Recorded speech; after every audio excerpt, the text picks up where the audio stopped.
De perseguidor do evangelho a perseguido pelo amor do evangelho.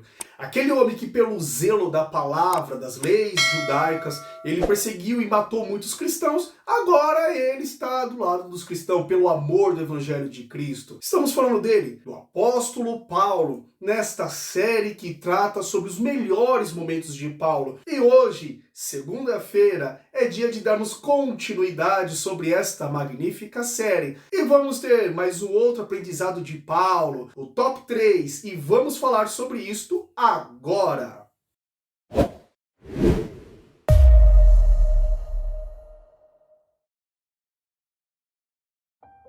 Olá a todos, sejam mais uma vez bem-vindos ao canal Movimento Conversa Cristã. Estamos aqui para darmos continuidade a esta série sobre os melhores momentos do apóstolo Paulo. É isso mesmo, nós já falamos aí de 7 grandes momentos do apóstolo Paulo. Estamos aqui para falar do momento número 3, né? E você que chegou agora, para não ficar aí mais perdido que cupim em serralheria, vamos lá, vamos recapitular esses momentos para vocês. O momento de número 10 foi o momento que Paulo deu aquele longo discurso.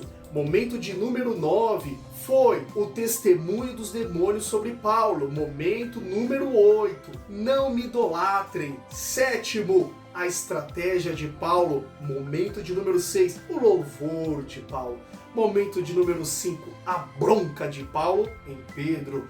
Momento de número 4 foi a carteirada de Paulo e estamos agora diante do momento de número 3 e vamos lá, este momento, a lição com os sofrimentos. Mas aí, meus irmãos, falar de uma lição com sofrimento foi muitas passagens que relatam sofrimentos, sabe? Angústias aí do apóstolo Paulo, e nós vamos separar uma grande lição nisso tudo aí que Paulo fala, e essa lição está escrita no livro dos Filipenses. Agora veja bem, a carta aos Filipenses, a chamada Carta da Alegria, quando Paulo vai escrever, ele escreve porque a igreja dos Filipenses, né, a igreja lá na cidade de Filipos, sabe que Paulo está preso. Então a igreja manda o irmão Epafrodito ir até a prisão, levar donativos, levar presentes, né, levar ajuda para o apóstolo Paulo. O irmão Epafrodito vai até a cadeia, até a prisão, leva esses presentes para o apóstolo Paulo, abastece o apóstolo Paulo, ele fica muito grato por isso, inclusive. Então, o apóstolo Paulo agora vai ter também informações sobre algumas coisas que estão acontecendo na igreja dos Filipenses, né?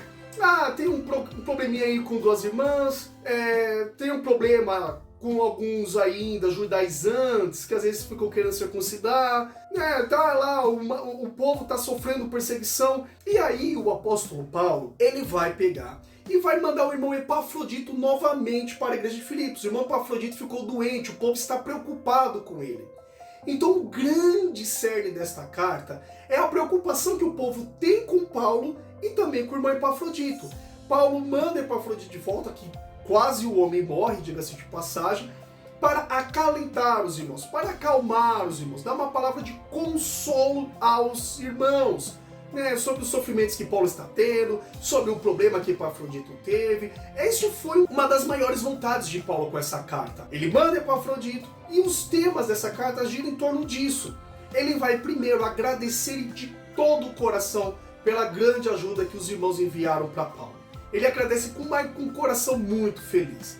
Ele vai lá, relata aí um pouco desse problema que as 2 irmãs tinham, pede para que elas vivam em união, né? Mas a gente nota que não era um problema tão grave assim, esse que elas tiveram, até mesmo os judaizantes. Paulo não está ali tendo que gastar, sabe, muita fala com aquilo. Então Paulo vai lá, só alerta os irmãos sobre aquilo, e ele vai falar sobre as perseguições. E aí, o apóstolo Paulo tenta tranquilizar os irmãos, tenta acalmar, né? Aquela palavra de consolo para os irmãos acerca das tribulações que Paulo está tendo. Veja bem, o livro dos Filipenses foi escrito por volta aí do ano 62 depois de Cristo. Paulo já teve um grande ministério até então, e Paulo já tinha sofrido, mas tinha sofrido muito pelo amor do evangelho. Paulo foi um homem que foi muito perseguido. Diversas cidades, a gente já falou em alguns vídeos nossos que Paulo estava numa cidade, teve que fugir para uma outra cidade porque iam persegui-lo. Então, assim, foram diversas vezes que aconteceu isso com Paulo. Inclusive, em 2 Coríntios capítulo 11, versículos 32 e 33, Paulo relata que ele teve que fugir de uma cidade num cesto. Pois é, puseram Paulo num cesto, desceram ele de uma muralha, Paulo saiu vazado da cidade, porque estava vindo muita perseguição para ele. Ele foi perseguido na cidade de Listra, na cidade de Icônio. Na cidade de Listra ele foi apedrejado, que quase ele morre nesse apedrejamento. Teve uma outra situação muito inusitada com o apóstolo Paulo, que foi lá na cidade de Atenas. Em Atos 21, Paulo foi julgado injustamente, porque ele havia inserido um grego, no caso Trófimo, dentro do templo. Os judeus falaram assim, olha, Paulo está introduzindo um grego dentro do templo. O pessoal pegou Paulo quando ele tinha saído lá do templo, juntou uma multidão e começaram a bater em Paulo. Espancaram Paulo, Paulo estava quase para morrer. Chegaram os soldados romanos. Então Paulo, ele além de ser espancado, foi açoitado, como lá no Atos 16, né? Açoitado em praça pública, corpo nu, depois foram presos. Diversas vezes açoitado, espancado, apedrejado. O apóstolo Paulo, meus irmãos, teve um momento que ele teve um grande naufrágio indo para Roma, quase que o camarada morre lá afogado. Depois do naufrágio, picado por cobra. Em 2 Coríntios, capítulo 11, do versículo 23 até o 33 ali, Paulo está citando diversos sofrimentos dele. Sofrimentos de morte, de perseguição, fome, sede, nudez, enfim. Paulo está ali falando que levou 40 açoitadas aí, menos uma dos judeus. Paulo ele vai retratar um monte de passagem que fala sobre o seu sofrimento. A vida de Paulo no Evangelho foi uma vida muito sofrida. E um dos maiores sofrimentos de Paulo ali foi no 2 Timóteo, no capítulo de número 4, do versículo 9 ao 11, Paulo se mostra agora desamparado, porque uma coisa foi ser perseguido por judeu, foi ser perseguido pelos judaizantes que estavam ali dentro da igreja, foram os trabalhos que ele tinha de abrir igreja, de cuidar de um, cuidar de outro, instruir, sabe? Ele teve esses trabalhos dentro da igreja, com outras pessoas de fora, tendo que pregar, isso já dava muita dor de cabeça, isso já dava uma carga. Agora imagine quando os seus amigos que estão ali no trabalho do dia a dia te desamparam. Quando Paulo agora ele se vê sozinho. 2 Timóteo é o último livro escrito pelo apóstolo Paulo. Paulo está se vendo agora desamparado. Irmãos, a situação de Paulo não foi uma situação nem um pouco fácil. E agora, quando ele está preso em Roma, o povo dos filipenses está muito triste. Pelo apóstolo Paulo, eles sabem dos sofrimentos de Paulo, as notícias corriam pelas cidades. Então agora Paulo está lá falando, não, Epafrodito está indo aí, quase morreu, vai, né, para acalentar vocês. E Epafrodito faz o seguinte, escreve uma carta para o povo e ele vai querer dar um consolo para os irmãos, né? Irmãos, não briguem aí, né, aquela coisa com os judaizantes e tal, mas a carta foi para consolar os irmãos, e ali naquele consolo, nessa carta, são frases fenomenais, são versículos que o apóstolo Paulo diz eles, que inclusive o povo bota lá no imã de geladeira, né, na frase do carro lá, tudo posso naquele que me fortalece, sabe, porque para mim o viver é Cristo e o morrer é ganho. As pessoas gostam dessa carta porque tem muita palavra bonita. E dentro de vários ensinamentos de Paulo, nós vamos encontrar o nosso top 3 do apóstolo Paulo aqui, no livro dos Filipenses. E o que Paulo escreve, meus irmãos? Ele não escreveu, sabe, só para o povo daquela época. Ele escreveu para você. Filipenses, capítulo de número 1, versículo 29. Pois a vocês foi dado o privilégio de não apenas crer em Cristo, mas também de sofrer por Ele. Oh, meu Jesus amado, essa foi a grande lição de Paulo.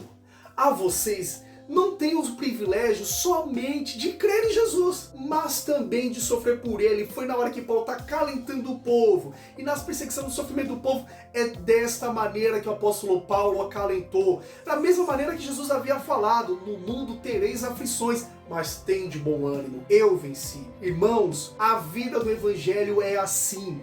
Este é o grande aprendizado que nós podemos ter com o apóstolo Paulo. Vocês têm o privilégio, não é somente de crer. Sabe, crer? Ah, já aceitei a Jesus, eu já sou salvo, agora é só empurrar com a barriga, sabe? Agora ficar sentado lá na rede cantando eu quero trabalhar pro meu Senhor, tomando água de coco. Irmãos, o Evangelho não é isso. Vocês não têm o privilégio somente de crer em Jesus, somente de terem sido eleitos por Cristo. O grande privilégio que nós temos é também de sofrermos por amor de Cristo. E infelizmente, nos nossos tempos, as pessoas não querem sofrer pelo evangelho. Ah, evangelizar pra quê? Ah, orar pra quê? Ah, mas tem que ir por todos os cultos pra quê? Ah, mas tem que isso. A gente reclama muito. A gente quer fazer cada dia mais a vontade da carne. Nós estamos sendo crentes carnais a cada dia que passa. Nós estamos cada vez mais fazendo a vontade da nossa carne. Gente, isso é um absurdo. Como cristãos, nós temos que lutar pelo evangelho, mas as pessoas muitas vezes estão com medo de ser taxado. Você está lendo um livro machista, então você é um machista também, você concorda com aquilo, sabe? Está sendo taxado de, você é um homofóbico, eu não quero ser taxado. Enfim, as pessoas estão com medo de ser taxado. Acha que ser crente é usar a Bíblia como desodorante, pegar a Bíblia, botar debaixo do braço e ficar andando para lá e para cá, e não é isso. Ser crente não é somente colocar uma camisa escrito Jesus, eu te amo. Não é somente colocar lá uma cruz, um adereço. Não. Ser cristão é sofrer pelo evangelho. É não ter vergonha do evangelho. É você poder ter orgulho de sofrer pelo nome do Senhor. E isso foi justamente o que motivou os apóstolos. Atos capítulo de número 5, versículo 41. Os discípulos, quando eles são perseguidos, quando eles são chamados ali, né? Quando as pessoas começam a interrogá-los, os discípulos, eles deixam muito claro, né? O Lucas, quando escreve, deixa claro que eles estavam alegres por terem sido feitos dignos de serem humilhados por conta do nome de Jesus. Estavam alegres por serem dignos de serem humilhados por Jesus. E muitas vezes as pessoas só querem se alegrar se tiver na bênção, né? Não, vamos se alegrar agora, é só vitória aqui. Aí a pessoa tá alegre na prosperidade, na bonança. Esquecemos que o evangelho de Jesus é também sofrer em nome de Jesus, pelo amor de Jesus. O evangelho está na contramão do mundo. E muitas vezes as pessoas estão se escondendo. E vejam, o apóstolo Paulo disse, é um privilégio. Não é somente assim, você tem que sofrer. Não, isso tem que ser um privilégio.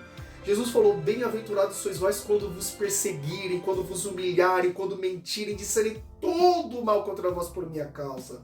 Irmãos, temos que nos alegrar quando nós somos perseguidos pelo amor de Jesus. Não é, o pessoal faz o escândalo, aí o mundo fala, o crente lá fazendo coisa errada. Aí o pessoal fala, tá me perseguindo. Não, é quando você está lá, né, carregando o nome de Cristo, fazendo o que Deus mandou, e por isso ser perseguido, é para nós nos alegrarmos. Este é um privilégio que eu tenho e que você também tem. Vamos sofrer pelo amor do evangelho, vamos fazer melhor a obra de Deus, porque a vocês não foi concedido somente o privilégio de crer, mas também o de sofrer pelo nome do Senhor. Amém? O que você está achando aí desse vídeo, dessa série, deste canal? Participe desse movimento, comente aí no vídeo, inscreva-se no canal, deixe o seu like e eu aguardo você na próxima segunda com o top 2 desta série sobre Paulo. Fique na paz, até a próxima, se Deus quiser.